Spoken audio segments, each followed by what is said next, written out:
December 26, 1996. 5:52 a.m.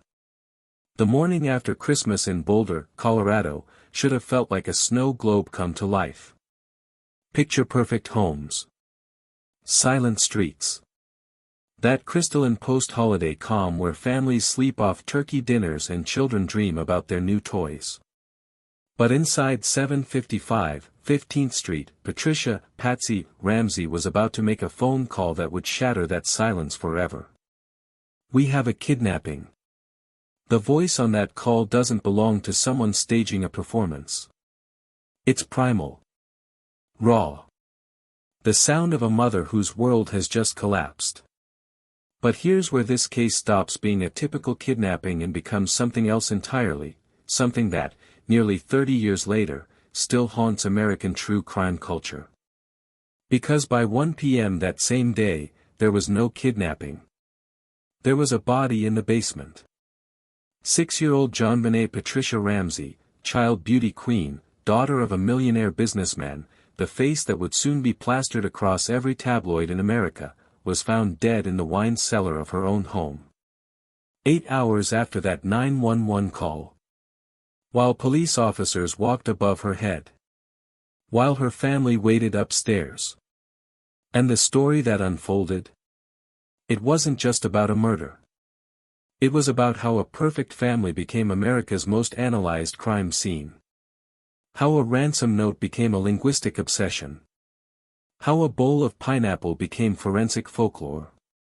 But most importantly, it's about how, in 2026, nearly 3 decades later, we might finally be on the verge of answering the question that's haunted a generation. Who killed JonBenét Ramsey? Let's establish what we know. What actually happened? The facts before the theories consumed everything.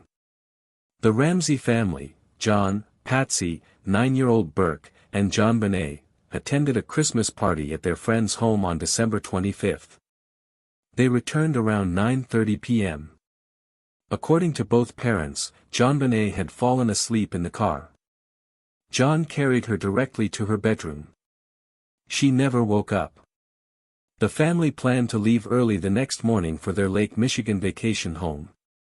Patsy claimed she woke around 5:30 a.m. to prepare coffee. That's when she discovered the ransom note on the spiral staircase leading from the second floor to the kitchen. Not on JonBenét's empty bed. Not in the parents' bedroom. On the stairs.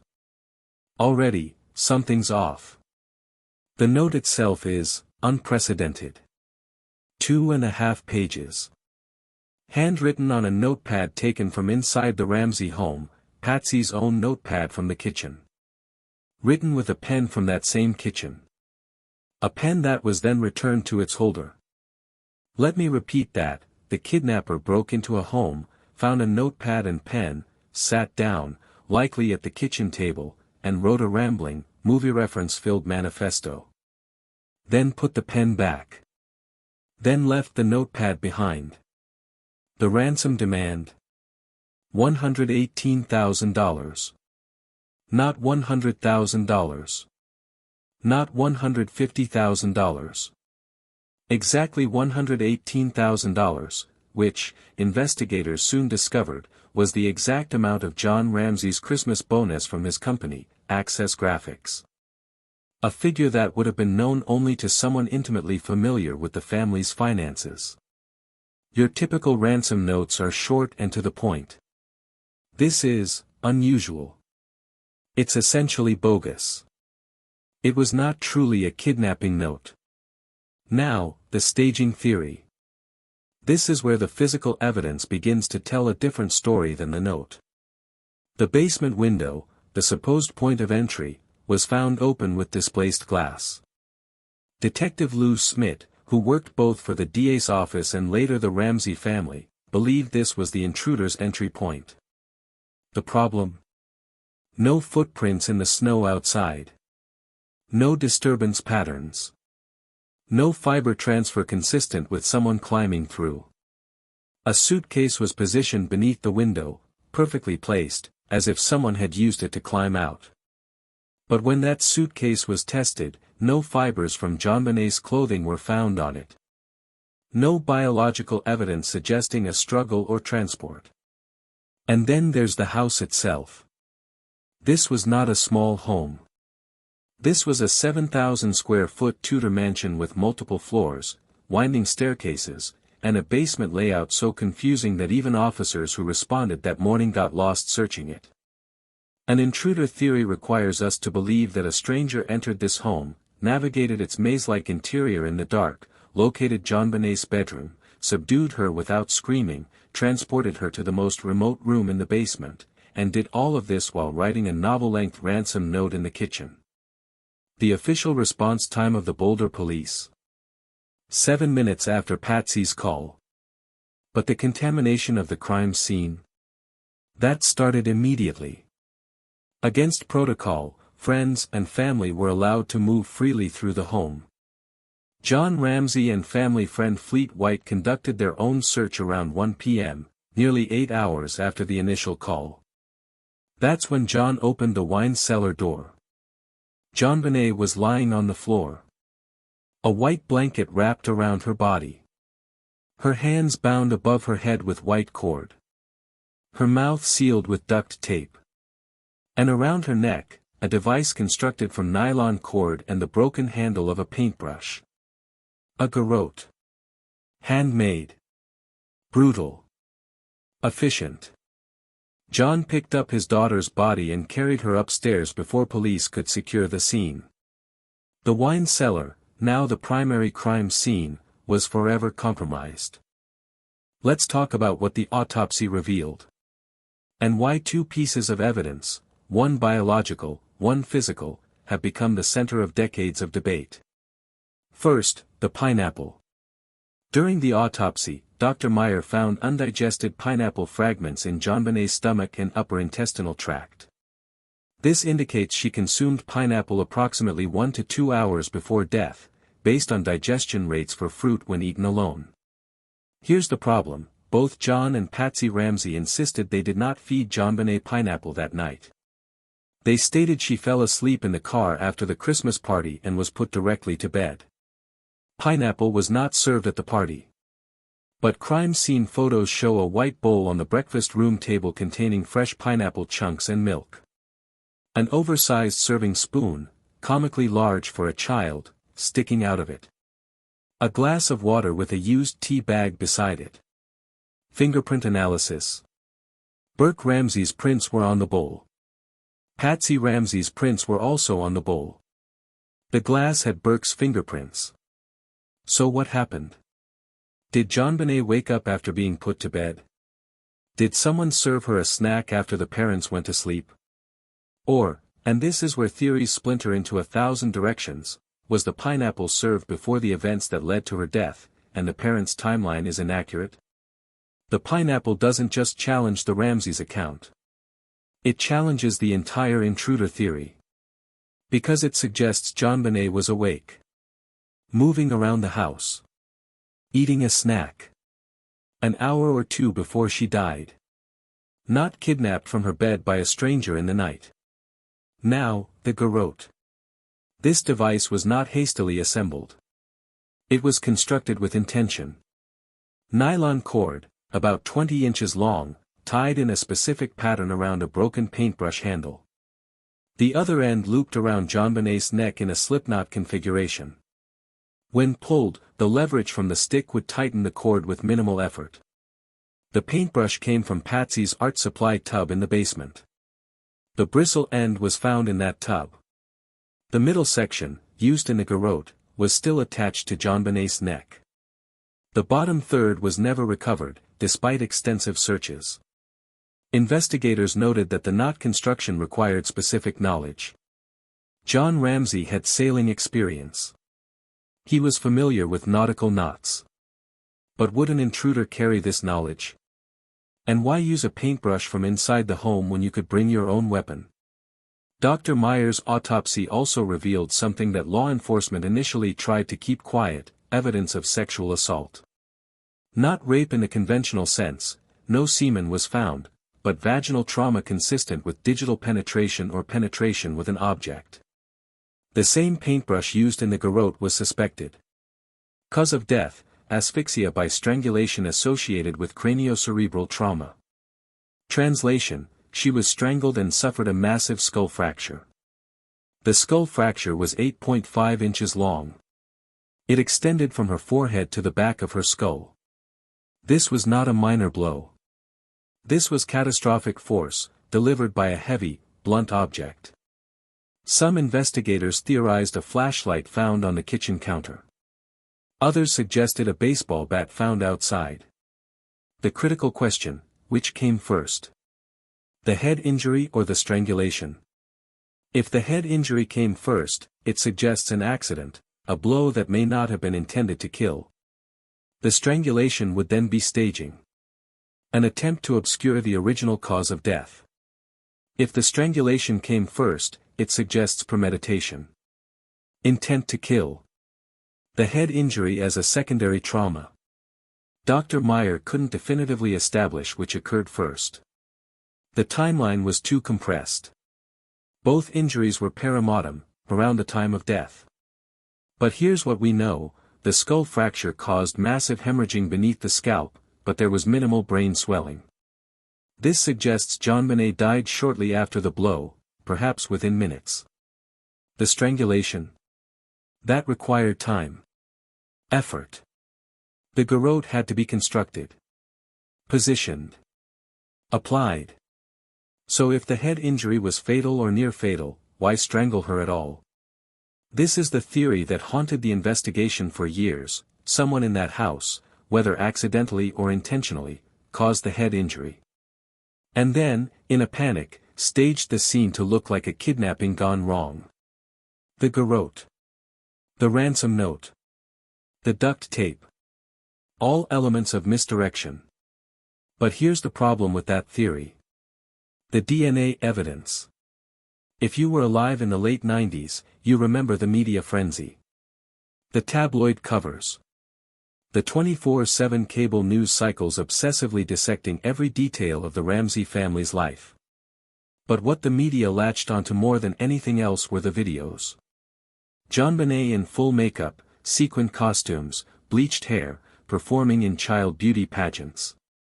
To the American public, this wasn't just a murder case, it was a referendum on child beauty culture. On wealth. On what happens when you push a 6-year-old into the spotlight. The narrative crystallized fast: the Ramseys were hiding something.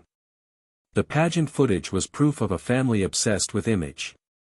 The ransom note was obviously written by Patsy: look at the handwriting, the phrasing, the length. And the fact that they lawyered up immediately. Guilty behavior. John and Patsy granted an interview to CNN just 6 days after JonBenét's death. They looked exhausted. Shell-shocked. And they made a plea directly to the public. There is a killer on the loose. I don't know who it is. I don't know if it's a he or a she. But if I were a resident of Boulder, I would tell my friends to keep your babies close to you. The media tore them apart. Commentators questioned why they weren't grieving correctly. Why they hired lawyers. Why they weren't cooperating with police, though the Ramseys maintained they were cooperating, and it was the police who refused to clear them. Then there was Burke. The 9-year-old brother who was in the house that night. Who saw police swarm his home. Whose sister was found dead in the basement. For years, Burke remained out of the public eye. In 1999, Boulder police officially stated he was not a suspect. But in 2016, Burke broke his silence on Dr. Phil, giving his first major interview as an adult. The interview was unsettling to many viewers. Burke smiled inappropriately. His effect seemed flat. He described his sister's death with an emotional distance that some interpreted as suspicious.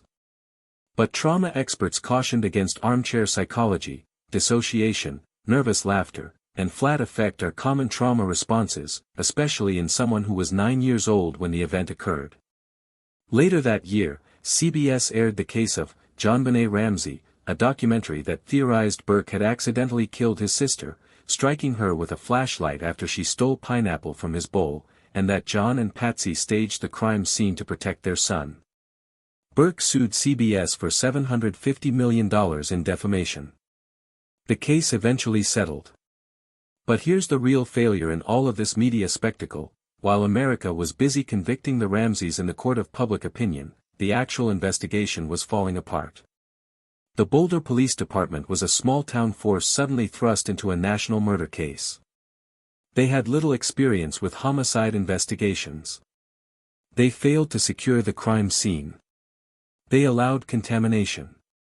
They focused almost exclusively on the family, despite DNA evidence that would later suggest an intruder.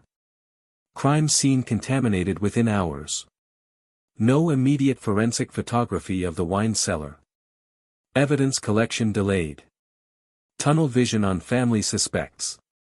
Refusal to accept outside help, FBI profilers, forensic experts. In 1998, lead detective Steve Thomas resigned from the case, citing frustration with the DA's office and internal mismanagement. He later wrote a book accusing Patsy Ramsey of the murder. The Ramseys sued him for defamation. In 1999, a grand jury convened to consider charges against the Ramseys. They deliberated for over a year. And in October 1999, District Attorney Alex Hunter announced that the grand jury had returned no indictments. But here's what we didn't know until 2013, the grand jury did vote to indict. They voted to charge both John and Patsy Ramsey with child abuse resulting in death and accessory to a crime. Alex Hunter refused to sign the indictments, stating there was insufficient evidence to prosecute. Translation: the grand jury believed the Ramseys were involved, but the DA believed the case was too weak to win in court. In 2006, Patsy Ramsey died of ovarian cancer. She never saw her name cleared. She never knew who killed her daughter. In 2008, then District Attorney Mary Lacy issued a formal letter exonerating the Ramsey family based on new DNA evidence. She apologized for the years of public suspicion. But the damage was done. The media had already written the story. And for millions of Americans, the Ramseys would always be guilty, regardless of what the evidence said. So if the family didn't do it, who did? 28 years later, this case is still open. Still active. And in the past 2 years, something has shifted. The technology that didn't exist in 1996 is here now. And it's changing everything. Let's talk about DNA. Specifically, the DNA that's haunted this case since 2003. During the autopsy, forensic investigators collected biological samples from JonBenét's body, specifically from her underwear and beneath her fingernails. In 2003, using improved DNA extraction techniques, they isolated a genetic profile that did not match anyone in the Ramsey family. This profile became known as Unknown Male 1 or 1 Mauritanian Uguia. It was entered into CODIS, the FBI's combined DNA index system, which contains over 20 million genetic profiles from known offenders. No match. For years, this DNA was the single most important piece of evidence supporting the intruder theory. But it also presented a major problem: it was a mixed sample. Meaning UM1's DNA was mixed with JonBenét's DNA at a roughly 50-50 ratio. Stan Garnett, a former Boulder district attorney, explained the challenge in a 2016 interview. The problem is, you're looking at a mixture that can't easily be separated with traditional DNA analysis. You can't just run it through a genealogy database because the profile isn't clean enough. But in 2018, everything changed. Joseph James DeAngelo, the Golden State Killer, was arrested after decades of eluding law enforcement. He was caught using a technique called investigative genetic genealogy, IgG. Here's how it works: investigators take DNA from a crime scene and upload it to public genealogy databases like GEDmatch or FamilyTree DNA. These databases contain genetic profiles from people who voluntarily submitted their DNA for ancestry research. The system searches for partial matches, not exact matches, but relatives. Second cousins. Third cousins. Fourth cousins. From there, investigators build a reverse family tree. They identify common ancestors. They narrow down geographic locations. They eliminate branches. And eventually, they arrive at a suspect. Since 2018, this technique has solved over 500 cold cases, including murders that had been cold for 40, 50, even 60 years. So why hasn't it been used in the JonBenét Ramsey case? That's the question John Ramsey has been asking for years. I believe it can be solved if the police accept help from outside their system. That's been the flaw for 25 years. There's been a number of old cold cases solved using this genealogy research. Let's do a reverse family tree and see if the killer had a relative living in Boulder in 1996. That's what we're asking the police to do. In December 2025, Boulder Police Chief Stephen Redfern issued the department's annual update on the case. And for the first time, he acknowledged that DNA technology had advanced significantly. We are committed to following up on every lead, and we are continuing to work with DNA experts and our law enforcement partners around the country until this tragic case is solved. Techniques and technology constantly evolve. This is especially true with technology related to DNA testing. Translation: the DNA is being retested. But here's the challenge that remains, that 50-50 mixed sample. To use IgG effectively, you need a clean genetic profile. The technology to separate mixed DNA samples exists, it's called phenotyping and advanced sequencing, but it's still imperfect when the mixture is this evenly split. C.C. Moore, one of the leading genetic genealogists in the country, has commented on the Ramsey case multiple times. In a 2024 interview with Denver 7, she said, "I'm confident that if they had viable DNA evidence for investigative genetic genealogy, they are already doing that analysis with someone else or will be. I just don't believe Boulder police wouldn't like to get this solved because they get so much pressure from the public." So here's where we stand in early 2026. The Cold Case Review team completed a year-long analysis in December 2023. They digitized over 40,000 files from the original investigation, tips, interviews, evidence logs, crime scene photos. This created a searchable database that can be cross-referenced using modern forensic software. DNA retesting is underway. Multiple items from the crime scene, including the garrote, the blanket JonBenét was wrapped in, the rope found in the guest bedroom, and the duct tape, are being sent to private labs for advanced analysis.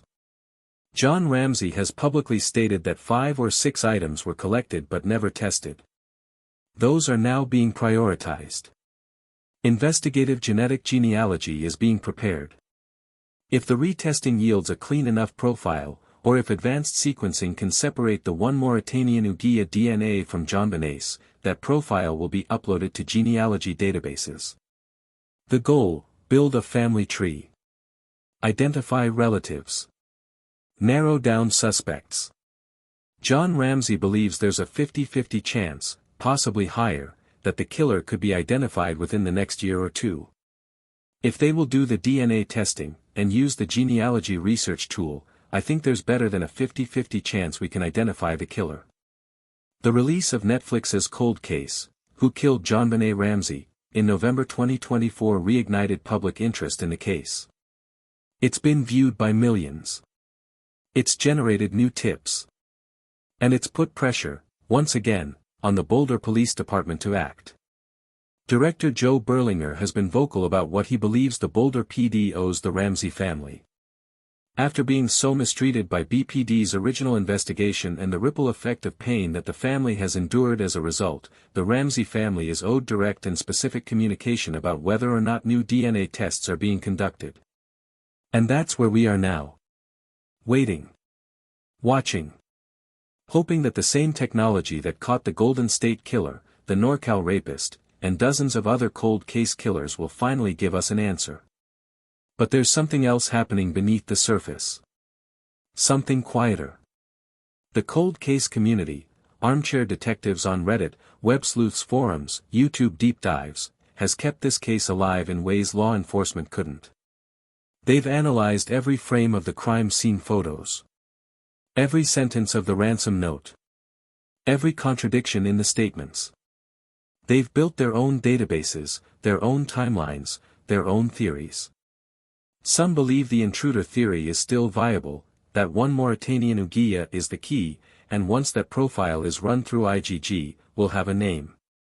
Others believe the DNA is touch transfer, contamination from manufacturing or handling, and that the real answer lies in the family dynamics that night. Still others point to alternate suspects: Bill McReynolds, the family friend who played Santa Claus; Michael Helgoth, a local man who died by suicide shortly after JonBenét's death; Gary Oliva, a convicted sex offender who allegedly confessed to killing JonBenét in letters. None of these theories have held up under forensic scrutiny. But the fact that they persist shows how desperately people want closure. How much this case still matters. Because at the center of all the theories, all the media circus, all the DNA debates, there's a 6-year-old girl who never got to grow up. JonBenét would be 34 years old now. She'd be older than most of the people watching this video. So where does that leave us? 28 years later, we have more questions than answers.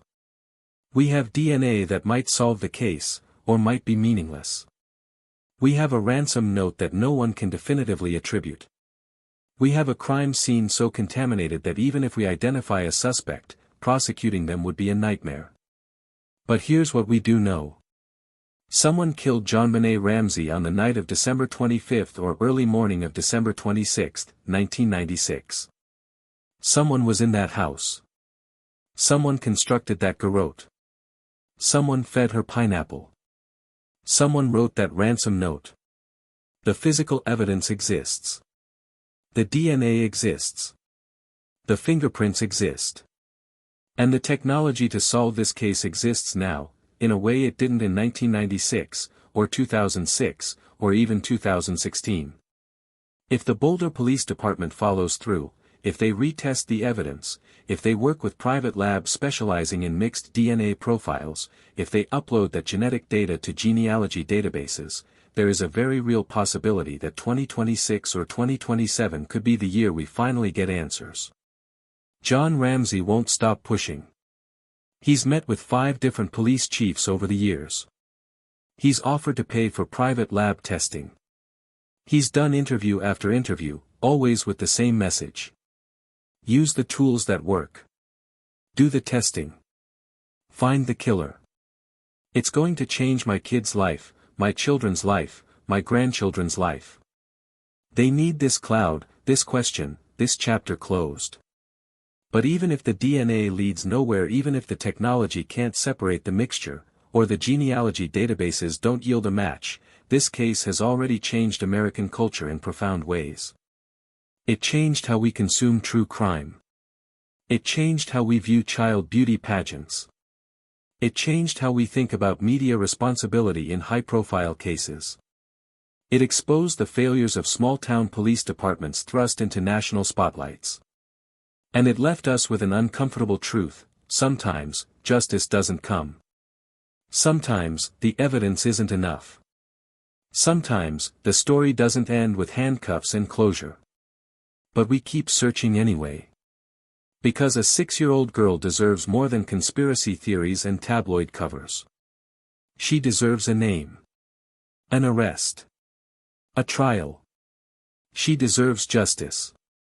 And maybe, just maybe, in 2026, nearly 3 decades after that Christmas morning phone call, we'll finally get it.